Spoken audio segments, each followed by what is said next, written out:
Bertemu lagi tutorial Gantt project. Kali ini kita akan link task-task berikut menggunakan arahan yang terdapat di dalam Gantt project. Saya akan link dua task. Contoh task yang pertama dengan task yang kedua.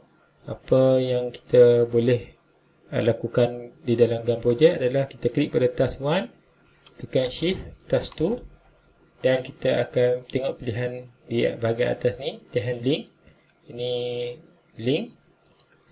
Kita klik link.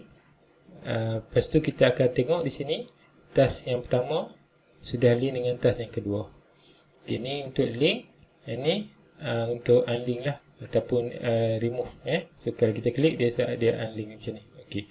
So saya klik task 1, shift, task 2, and then saya klik link. Okay.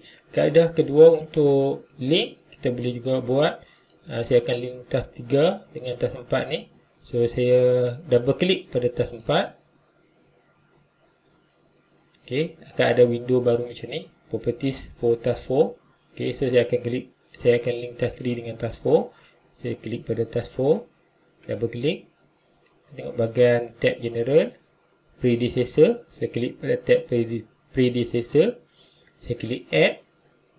Okay, ini merupakan untuk task kita akan link. Jadi saya akan link dengan task nombor 3. So saya pilih bahagian sini, task 3. Task 3. Lepas tu saya klik OK.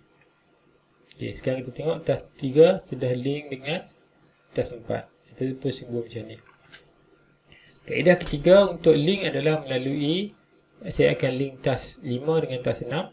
So saya klik pada task bahagian graf sini. Saya klik pada bahagian graf sini. Saya klik, saya dragnya pergi ke task 6 macam ni. Ini kaedah ketiga, kita boleh link kaedah cara ni. Task 7 dengan task 8, saya nak link task 7 dan task 8. Saya klik pada task 7 dan saya klik pada, saya drag pergi ke task 8.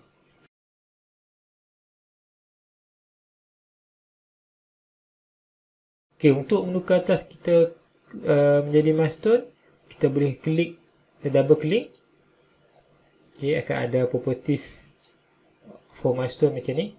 Kita tengok bahagian tab general, kita tick pada bahagian milestone ni, tick, dan kita klik OK. So akan ada simbol macam ni. Ini merupakan simbol bagi milestone. Okey, seterusnya kita nak menetapkan tarikh mula bagi task 1. So saya double klik di sini. Ada bahagian properties macam ni. Okay. Task 1, kita tengok bahagian begin date. Jadi kita boleh tetapkan tarikh mula untuk task 1 ni. Jadi saya akan klik di bahagian sini. Kita akan diberi kalender macam ni. Di task 1 ni saya akan bermula pada 14 hari bulan. Saya klik pada 14 hari bulan, Jun. Duration, berapa lama task ni dapat disiapkan. Contoh saya tetapkan 3 hari. Bagi Gantt project, nilai duration adalah mengikut hari lah. So duration 3 day. Saya klik OK. Okay, jadi kita tengok hari pertama, hari kedua, hari ketiga. So selepas kita link task 1 dengan task 2, secara automatik bila kita tetapkan tarikh mula bagi task 1 dan mengambil masa 3 hari untuk disiapkan, task 2 akan bergerak selepas task 1 siap. Ok, so untuk task 3 dengan task 4 sama juga kaedahnya. Bila saya nak tetapkan tarikh task nombor 3 ni, saya double klik pada task 3. Ok, ada properties for task 3. Kita tengok bahagian general. Ok, begin date sama, saya tukar ke sini tarikh 14 hari bulan. Duration, saya ambil masa contoh 3 hari.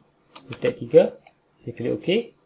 Ok, jadi kita tengok di sini ada perubahan bagi task 4. Okay, kalau bila kita nak tetapkan task 4 ni, durationnya, contoh kita double klik sini. Okay, task 4 akan dilaksanakan selepas task 3 selesai. Jadi kita dapatlah tarikh yang sepatutnya. Duration ni kita boleh letakkan, contoh saya akan buat duration bagi task 4 ni mengambil masa 2 hari untuk disiapkan. Saya type 2, saya klik OK. So, hari pertama, hari kedua. Sekarang saya pergi kepada task 2. Jadi task 2 ni akan dilaksanakan selepas task pertama siap, terus laksana.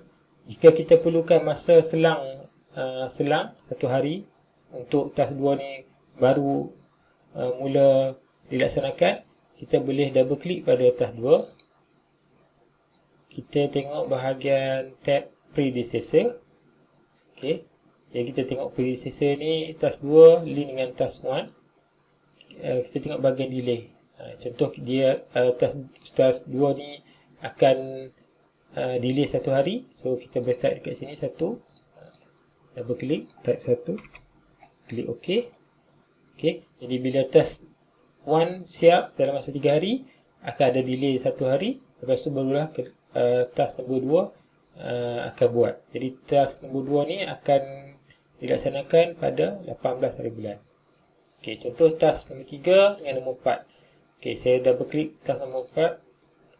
Saya tengok bahagian predecessor ni. Okay. Okay, bahagian delay ni. Contoh delay. Okay, delay ni, bila kita masuk nilai satu nilai, dia akan ajak ke belakang. Kalau saya masuk satu nilai yang negatif, dia akan ajak ke depan. Okay, contoh task nombor 4 ni akan dilaksanakan awal sehari sebelum task nombor 3 selesai.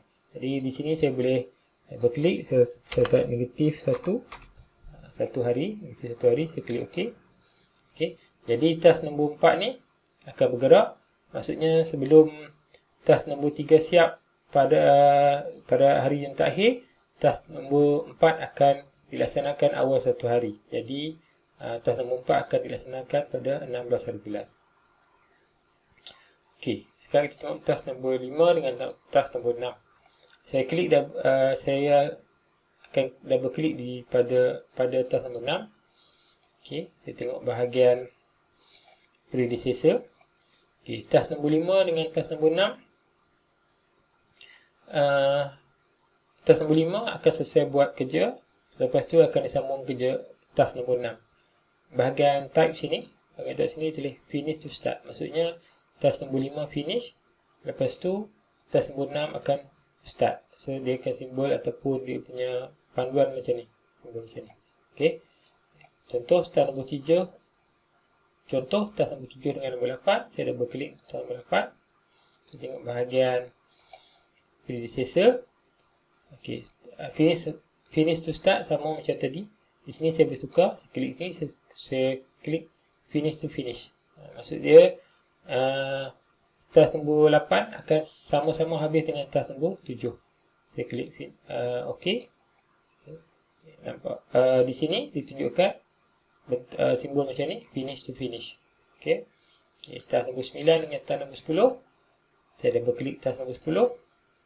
Saya tengok bahagian predecessor. Okay, ini simbol kita pilih type jenis finish to start. Jadi saya pilih sini, saya akan pilih start finish. Okay, start finish. Saya klik OK. Okay, maksud dia kerja nombor 9 akan bermula bila kerja nombor 10 finish. Okay, task nombor 11 dengan task nombor 12. Saya double klik pada task nombor 12. Kita tengok bahagian predecessor. Okay. Jadi kita cuba pilihan yang terakhir, start to start. Start to start. Klik OK. Okay. Jadi bila kita pilih start to start, task nombor 11 dengan nombor 11 akan bermula pada tarikh yang sama. Okay, sekian, terima kasih. Learn BIM CAD.